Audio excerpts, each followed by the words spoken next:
जिनेन्द्र वन्दितु सर्वसिद्धे ध्रुवममलमणोममं गदिं पते वोचामि समय पाहुड मिणमो सुध केवली भणिदम।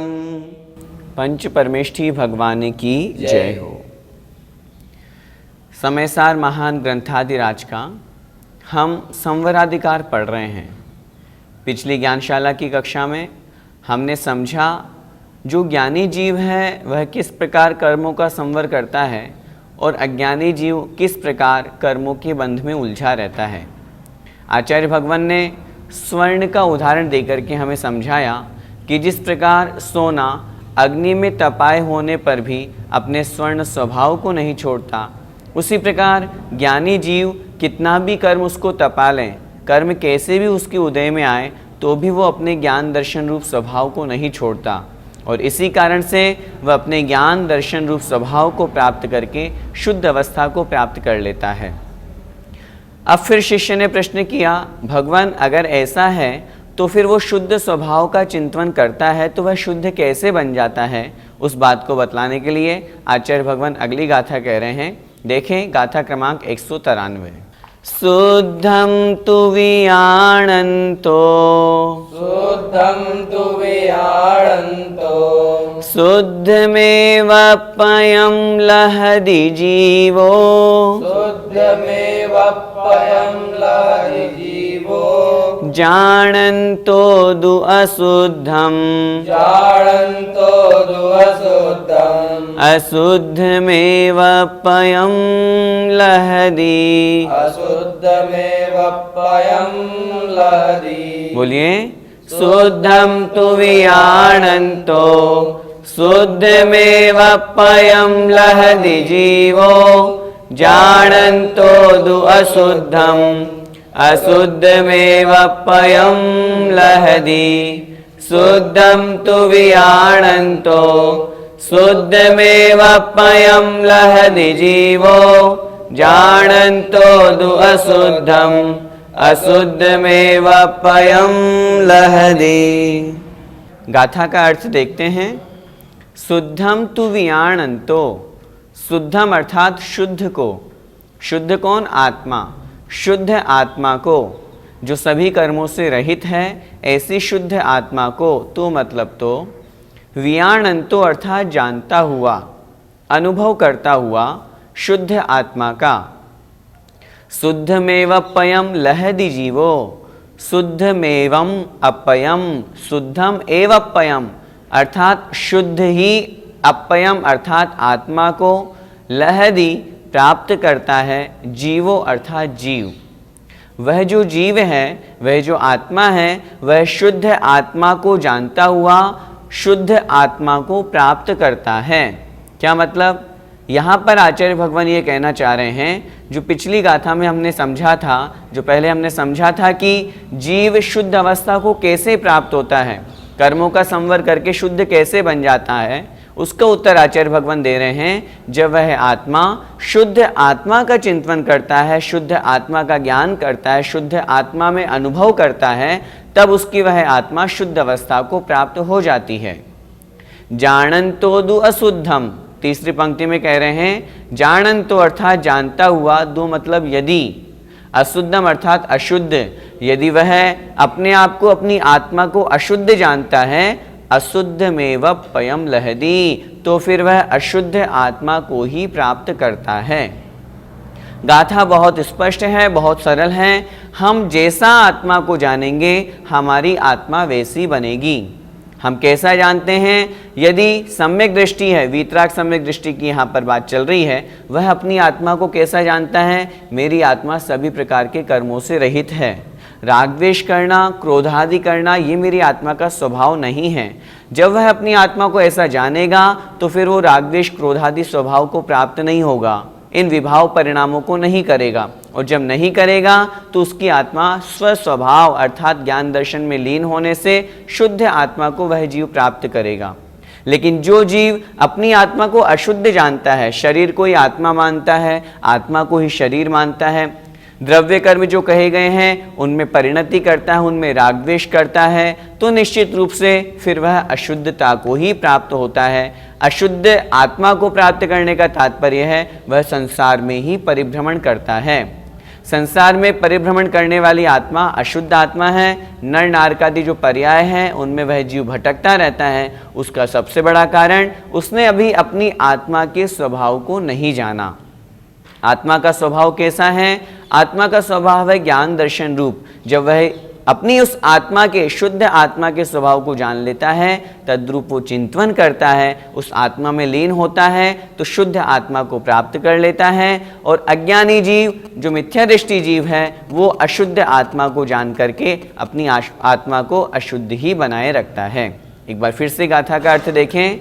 शुद्धम तु वियाणंतो, तु मतलब तो, शुद्धम अर्थात शुद्ध आत्मा को, वियाणंतो अर्थात जानता हुआ, शुद्धम एव अपयम लहदी जीवो, वह जो जीव है वो शुद्ध आत्मा को ही प्राप्त करता है। जानंतो दु अशुद्धम अर्थात अशुद्ध आत्मा को जानता हुआ, अशुद्धम एव अपयम लहदी, वह अपनी आत्मा को अशुद्ध ही प्राप्त करता है। अर्थात जो जीव अपनी आत्मा को जैसा जानेगा, जैसा समझेगा, उसकी आत्मा उसी अवस्था को प्राप्त होती है। गाथा का भावार्थ देखें। शुद्ध आत्मा को जानता हुआ जीव शुद्ध आत्मा को ही प्राप्त करता है, और अशुद्ध आत्मा को जानता हुआ जीव अशुद्ध आत्मा को ही प्राप्त करता है। भैया जी, आत्मा का शुद्ध स्वरूप कैसा है? आत्मा का शुद्ध स्वरूप तीनों प्रकार के कर्म मलों से रहित है। द्रव्य कर्म, भाव कर्म और नौ कर्म। ज्ञानावर्णादि जो 8 कर्म कहे गए हैं ये कहलाते हैं द्रव्य कर्म। राग द्वेष आदि जो विकारी भाव हैं ये कहलाते हैं भाव कर्म, और जो शरीर आदि है ये कहलाते हैं नो कर्म। नो कर्म का मतलब किंचित कर्म, जो कर्म तो नहीं है लेकिन कर्म के समान हैं, चाहे वो स्त्री पुत्र मकान रुपया पैसा धन दौलत आदि शरीर आदि जो हैं वो नो कर्म की कोटि में आते हैं। जब हम आत्मा की बात करते हैं और शुद्ध आत्मा की बात करते हैं तब शुद्ध आत्मा इन तीनों प्रकार के कर्मों से रहित है। हम सिद्ध भगवान की चर्चा करें, वो शुद्ध आत्म स्वरूप को प्राप्त हो गए हैं, उनके न ज्ञानावर्णादि 8 कर्म है, न राग द्वेष रूप विकार है, न शरीर आदि 9 कर्म है। तीनों प्रकार के कर्म मलों से जो रहित होती है वह शुद्ध आत्मा है। अनंत ज्ञान दर्शन गुण रूप जो संयुक्त होती है उसका नाम है शुद्ध आत्मा। जो अव्यवहार सुख को प्राप्त किए हुए हैं, अनंत सुख को प्राप्त किए हुए है, उसका नाम है शुद्ध आत्मा। इस तरह यह शुद्ध आत्मा का स्वरूप है। हम सभी का लक्ष्य यही है कि हम सभी भी उस शुद्ध आत्मा को हमें प्राप्त करना है, और उसके लिए हमें शुद्ध आत्मा का स्वरूप समझना होगा और अपने आप को शुद्ध आत्मा के चिंतन में लगाना होगा। भैया जी, ऐसा ध्यान करने से आत्मा शुद्ध कैसे बन जाती है? ये तो लोक व्यवहार में देखा ही जाता है, जो जिसकी संगति करता है उसका स्वभाव वैसा बन जाता है। उसी तरह यदि हम आत्मा की जैसी संगति करेंगे, आत्मा के बारे में जैसा चिंतन करेंगे, आत्मा को जैसा जानेंगे, तद्रूप आत्मा वैसी बन जाती है। हमने यदि आत्मा के स्वरूप को जाना, मेरी आत्मा का स्वभाव है ज्ञान दर्शन, ज्ञाता दृष्टा मात्र मेरी आत्मा का स्वभाव है, तो एक दिन हम अपनी आत्म स्वरूप को वैसा ही प्राप्त कर लेते हैं। जो जीव अपने आत्मा के स्वभाव को क्रोधादि रूप मानते हैं, राग द्वेष रूप मानते हैं, वे अपने शुद्ध स्वभाव को प्राप्त नहीं कर पाते। हम सबसे पहले तो यह निर्णय करें हमारी आत्मा का स्वभाव क्या है। प्रत्येक वस्तु का अपना अपना स्वभाव होता है। हम पुद्गल के स्वभाव की बात करेंगे तो पूर्ण गलन उसका स्वभाव है। हम धर्मादि द्रव्यों की बात करेंगे तो वो उसका अलग अपना स्वभाव है गमन आदि रूप से। लेकिन हम शुद्ध आत्मा की बात कर रहे हैं तो आत्मा का स्वभाव क्या है, आत्मा का लक्षण क्या है? आत्मा का लक्षण है ज्ञान दर्शन रूप होना, ज्ञाता दृष्टा मात्र बने रहना। आज हम ज्ञाता दृष्टा नहीं हैं, हमारी आत्मा शुद्ध नहीं है। उसका कारण है हमने आत्मा के उस स्वभाव को नहीं पहचाना। हम राग द्वेष रूप संसार में ही लगे हुए हैं। भाव कर्म, नो कर्म और द्रव्य कर्मों में ही हमारी परिणति होती जा रही है। इसलिए आत्मा के शुद्ध स्वभाव को हम जानेंगे तो हम शुद्ध आत्मा को प्राप्त कर पाएंगे। ऐसा देखा भी जाता है, जिस व्यक्ति ने अपने आप को वैसा माना ही नहीं, वो वैसे कैसे बनेगा? किसी व्यक्ति को कहें उपवास करने के लिए, वो कहेगा मुझसे उपवास नहीं होता। आप पहले एक बार करके तो देखो, सामने वाला व्यक्ति जब कर सकता है तो फिर हम क्यों नहीं कर सकते? हम भी शुद्ध आत्मा को प्राप्त कर सकते हैं। क्या अनंतानंत सिद्ध परमेष्ठी भगवंतों ने जो शुद्ध आत्म स्वरूप को प्राप्त किया है, क्या वो उन्होंने शुद्ध आत्मा को प्राप्त नहीं किया? उन्होंने भी तो किया है। जब उन्होंने किया है तो हम भी क्यों नहीं कर सकते?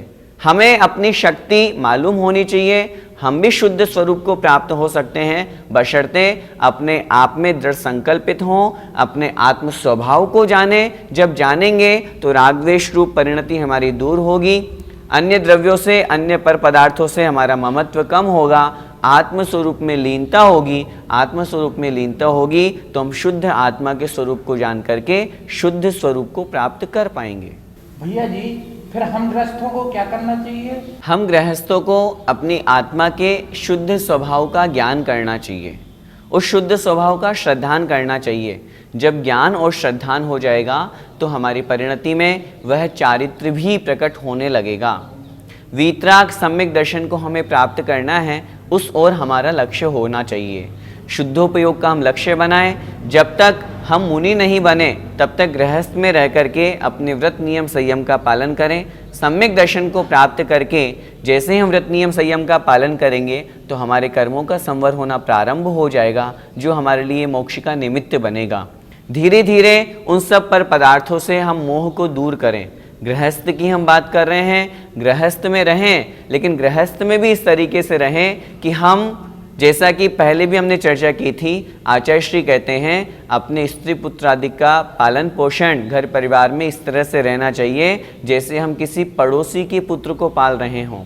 ऐसा क्यों कहा आचार्य श्री ने? ऐसा इसलिए कहा क्योंकि जिस तरह पड़ोसी के पुत्र को सिर्फ पालना है, उसके प्रति राग उतना नहीं होता जितना स्वपुत्र में होता है। ठीक उसी तरह हम उनसे राग द्वेष मोह को कम करेंगे तो हमारी परिणति आत्मस्वरूप होगी। आत्मा के शुद्ध स्वभाव का चिंतन करें, लक्ष्य बनाएं शुद्धोपयोग का। वर्तमान में जो मुनि महाराज हैं उनको भी क्या करना चाहिए? उन्हें भी शुद्धोपयोग की ओर बढ़ने का प्रयास करना चाहिए। मुनि बने हैं, आत्मा के कल्याण के लिए बने हैं, आत्मा के कल्याण की ओर उनका ध्यान रहे, अपने शुद्ध स्वभाव में स्थिर रहे।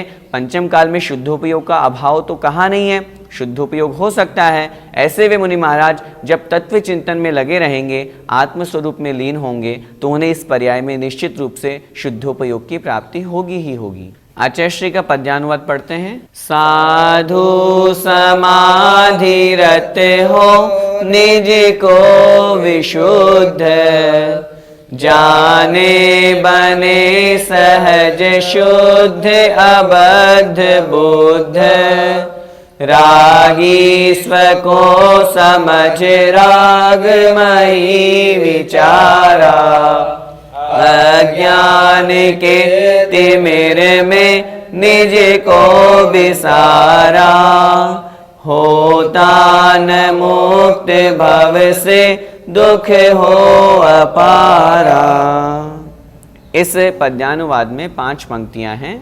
देखो दूसरी पंक्ति में बहुत स्पष्ट आचार्य भगवान कह रहे हैं, जाने बने सहज शुद्ध अबद्ध बुद्ध। 3 विशेषण दिए। शुद्ध अर्थात राग द्वेष रूप भाव कर्म, नौकर्म शरीर आदि और द्रव्य कर्म ज्ञानावरणादि उनसे रहित शुद्ध। अबद्ध अर्थात जो कभी नहीं बंधने वाली, और बुद्ध अर्थात ज्ञानी, जो इस तरह स्वाभाविक है ऐसे उस आत्मा को जो जानता है, वास्तव में वही निज को विशुद्ध, अपनी आत्मस्वरूप को जो विशुद्ध आत्मस्वरूप है उसको वह जीव प्राप्त करता है। अब फिर उसी बात को आचार्य भगवान फिर आगे कह रहे हैं, जब वह अपने शुद्ध स्वभाव को जान लेता है तो किस प्रकार की उसकी परिणति होती है, क्या अवस्था होती है, किनसे वह आत्मा दूर होता है, किसमें वह लीन होता है, वो अगली गाथा में यहाँ कह रहे हैं। अपाण मपणा रुंधी, अपाण मपणा रुंधी, दूण दो पुण्य पाव जोगेसु, दूण दो पुण्य पाव जोगेसु, दंसणाणम मिठि दो, दंसणाणम मिठि दो, इच्छा विरदोय अन्नम ही, इच्छा विरदोय अन्नम ही। बोलिए, अपाण मपणा रुंधी, दूण दो पुण्य पाव जोगेसु, दंसणाणं मिठिदो इच्छा विरदोय अन्नम्मि अपाणमप्पणारुंधि दूणदो पुण्य पावजोगेषु दंसणाणं मिठिदो इच्छा विरदोय अन्नम्मि। गाथा का अर्थ देखते हैं। अपाणम अप्पणा रुंधी दूण दो। अपाणम अप्पणा, अपाणम अर्थात आत्मा को, अप्पणा अर्थात आत्मा से, आत्मा के द्वारा, अर्थात अपनी आत्मा को अपनी आत्मा के द्वारा रूंधी दूण दो अर्थात रोक करके। किससे रोक करके? पुण्य पाव जोगेसु, पुण्य और पाप रूप दोनों प्रकार की क्रियाओं से, पुण्य और पाप रूप दोनों प्रकार के योगों से अपनी आत्मा को आत्मा के द्वारा रोक करके दंसणाणम मिठिदो, दंसणाणमी दर्शन ज्ञान में, जो आत्मा का स्वभाव है ज्ञान दर्शन, उस स्वभाव में ठिदो मतलब स्थित होता है। और कैसा होता हुआ? इच्छा विरदोय अन्नम्मी, इच्छा विरदो अर्थात इच्छाओं से विरक्त होता हुआ, यह मतलब और अन्नम्मी अन्य पर पदार्थों से, अन्य पर पदार्थों से इच्छा विरक्त होता हुआ अर्थात किसी भी प्रकार की कोई भी इच्छा नहीं करता हुआ, जब वह आत्मा अपनी आत्म स्वरूप में लीन होकर के आत्मा के ही द्वारा पुण्य पाप रूप योगों से उस आत्मा को हटा देता है, रोक देता है और दर्शन ज्ञान रूप में स्वभाव में स्थित हो जाता है, तब वह आत्मा अपने शुद्ध स्वभाव को प्राप्त करता है। और जब शुद्ध आत्मा को प्राप्त करता है तो निश्चित रूप से उस आत्मा के संवर होता है। यहाँ पर आचार्य भगवान ये कह रहे हैं, जो पिछली गाथा में हमने पढ़ा कि वह आत्मा शुद्ध आत्मा का चिंतन करता है, शुद्ध आत्मा को जानता है, जानते समय उसकी कैसी परिणति होती है, क्या अवस्था होती है, वो यहाँ पर आचार्य भगवान कह रहे हैं। दो बातें हमें विशेष रूप से यहाँ समझनी है कि इनको रोकना है।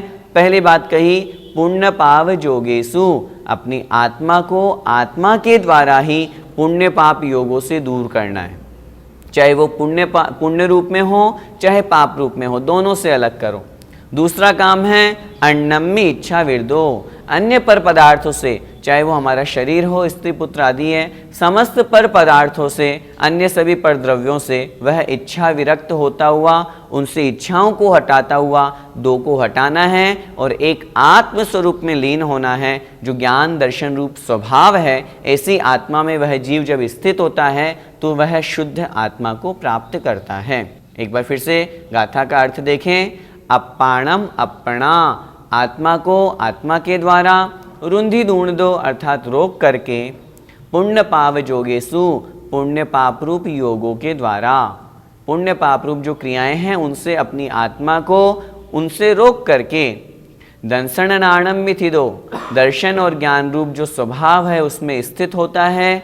इच्छा विरदोय अन्नम्मी और अन्य पर पदार्थों से इच्छा विरक्त होता हुआ, अन्य पर पदार्थों में इच्छा नहीं करना, पुण्य पाप दोनों से अलग हो गए, बस शुद्धोपयोग में अपना आत्मचिंतन कर रहे हैं, आत्मस्वरूप में लीन है, उस समय वह जीव शुद्ध आत्मा को प्राप्त करता है। जब उस समय वह आत्मा के शुद्ध स्वभाव का इस तरह से चिंतन करता है, इस तरह से आत्मा को जानता है, तो निश्चित रूप से उस समय उसके शुद्धोपयोग कहा, वीतराग सम्यक दर्शन ज्ञान चारित्र एक साथ कहा और अभेद रत्नत्रय के बल से वह जीव अपने शुद्ध स्वरूप को प्राप्त कर लेता है। आइए गाथा का भावार्थ देखें। जो पुरुष पुण्य और पाप रूप दोनों प्रकार की क्रियाओं में भटकने वाले अपने मन को अपने आप में रोक करके अपने से अन्य देहादि वस्तुओं में होने वाली इच्छा रहित होता हुआ मात्र दर्शन ज्ञान में आत्मा में स्थित होता है। यहाँ पर अगली दो गाथाओं में इस वाक्य को पूरा करेंगे, अर्थात उस आत्मा के संवर होता है, वह आत्मा अपने शुद्ध स्वभाव को प्राप्त करता है। भैया जी, ऐसा करने से कर्मों का संवर कैसे होता है? आगे निर्जराधिकार में 219 नंबर की एक बहुत सुंदर गाथा दी है। आचार्य भगवान उस गाथा में क्या कह रहे हैं? आत्मा में ही रत रहो, आत्मा में ही संतुष्ट रहो और आत्मा में ही तृप्त रहो, जिससे आत्मा परम सुख परम आनंद को प्राप्त करता है, मोक्ष को प्राप्त करता है। कितनी सुंदर गाथा है। जब अन्य पर पदार्थों से समस्त प्रकार से हम दूर हो जाएंगे हमारे लिए, उस आत्मा के लिए आत्मा ही सब कुछ है। उसी में लीन होना है, उसी में संतुष्ट होना है, उसी में तृप्त होना है, तो निश्चित रूप से आत्मस्वरूप की प्राप्ति तो होगी ही होगी। गाथा में जैसा कि बताया गया, संवर कैसे होता है? संवर इसीलिए तो होता है जब वह जीव पुण्य से भी दूर हो जाएगा, पाप से भी दूर हो जाएगा, शुभ योग से भी दूर, अशुभ योग से भी दूर, शुभ परिणामों से भी दूर, अशुभ परिणामों से भी दूर। मात्र शुद्ध परिणाम, आत्म स्वभाव रूप जहाँ परिणाम होंगे तो निश्चित रूप से उस जीव के संवर होगा ही होगा। और सबसे महत्वपूर्ण बात, जब वह अन्य पर पदार्थों से इच्छा विरक्त होगा, किसी भी प्रकार की कोई इच्छा नहीं करेगा अन्य पर पदार्थों में। यदि वह पुण्य रूप भी करेगा तो भी उसके कर्माश्रव होगा, पाप रूप भी करेगा तो भी कर्माश्रव होगा। कर्मों का आश्रव शुभ रूप में और अशुभ रूप में ही तो होता है। जब उसने दोनों को ही छोड़ दिया, पुण्य को भी और पाप को भी, शुभ को भी और अशुभ को भी, तो निश्चित रूप से उसके कर्मों का आना रुकेगा, और कर्मों के आने रुकने का नाम ही तो संवर है। भैया जी, दर्शन ज्ञान में कैसे स्थित हुआ जाता है? दर्शन ज्ञान का तात्पर्य आत्मा का स्वभाव, आत्मा के स्वभाव में स्थित होने के लिए जो आत्मा का विभाव है उससे दूर हो जाएंगे। जब विभाव से दूर हो जाएंगे तो स्वभाव में स्वयं ही स्थित हो जाएंगे। कहने का तात्पर्य, जहाँ पर वीतराग, सम्यक दर्शन, ज्ञान और चारित्र्य तीनों होते हैं, क्योंकि जहाँ पर वीतराग अवस्था होती है वहाँ रत्नत्रय भी अभेद हो जाते हैं, अलग अलग नहीं रहते। जब पुण्य और पाप दोनों क्रियाओं से दूर हो जाते हैं, जब न शुभ परिणाम न अशुभ परिणाम, मात्र शुद्ध परिणाम, जब आत्मस्वरूप में लीनता होती है जिसे हम शुद्धोपयोग कहते हैं, उस अवस्था में वह जीव अपने शुद्ध आत्मस्वरूप को प्राप्त करता है। उस आत्मस्वरूप को प्राप्त करने का नाम ही है दर्शन ज्ञान में स्थित होना। भैया जी, यहाँ तो पुण्य को भी छोड़ने की बात कही गई है, तो क्या हम भी पुण्य छोड़ दें? मैं आपसे ही पूछना चाहता हूँ, यह जो ग्रंथ है, ये जो गाथा लिखी है, ये किन के लिए है? जैसा कि पहले भी आपको बताया गया है, मुख्य रूप से यह उन मुनि महाराजों के लिए ही लिखी है, उन शुद्धोपयोगी मुनियों के स्वरूप के लिए ही यह ग्रंथ लिखा गया है, निश्चय परक दृष्टि से लिखा गया है। इसलिए उस अवस्था तक पहुँचने पर पुण्य के साथ पाप के साथ में पुण्य भी छोड़ना है, पाप और पुण्य दोनों बराबर कहे उस दृष्टि से। यदि हम अपनी दृष्टि से विचार करें तो हम अपनी दृष्टि में तो पाप को ही छोड़ें, पुण्य को नहीं छोड़ें, क्योंकि हम शुद्धोपयोग को वर्तमान में प्राप्त हो नहीं सकते गृहस्थ अवस्था में। तो हम क्या करें? लक्ष्य तो बनाएं शुद्धोपयोग को प्राप्त करने का, लक्ष्य बनाएं हमें भी वीतराग सम्यक दृष्टि बनना है, हमें भी अपने आत्मस्वरूप में लीन होना है। लेकिन जब तक वहाँ तक नहीं पहुँचे तब तक पाप से बचें और पुण्य में लगें। मुनि महाराज भी क्या करें? शुद्धोपयोग को प्राप्त करने का लक्ष्य बनाएं, अन्य पर पदार्थों से अपने राग द्वेष को हटाएं, अपने आत्मस्वरूप में लीन हो। जब वहाँ नहीं हो सकते तो पुण्य की क्रियाओं में लगे, स्वाध्याय करें, पूजन पाठ जो हम गृहस्थों के लिए कहा गया है वो हम करें। मुनि महाराज स्वाध्याय करें, आत्मध्यान करें, सामायिक करें, चिंतन करें। हमें गृहस्थों को क्या करना है? इन सब बातों को समझना है। समय सार जी महान ग्रंथादिराज हम पढ़ रहे हैं, सिर्फ पढ़ना नहीं है, हमें अपने जीवन में उतारना भी है। हमारी जो विभाव परिणति है, राग द्वेष बहुत अधिक होता है, उसको हम कम करें, क्रोधादि को कम करें, तब तो हमारा समय सार जी पढ़ना सार्थक होगा। इसलिए हम राग द्वेष को कम करें, व्रत नियम संयम का पालन करें, पापों से बचें, पुण्य को प्राप्त करें, लक्ष्य बनाएं शुद्धोपयोग का। बस एक ही लक्ष्य है, हमें मुनि बनकर के शुद्धोपयोग को प्राप्त करना ही करना है। इस तरह का हमारा लक्ष्य होगा तो हमारा पढ़ना भी सार्थक होगा।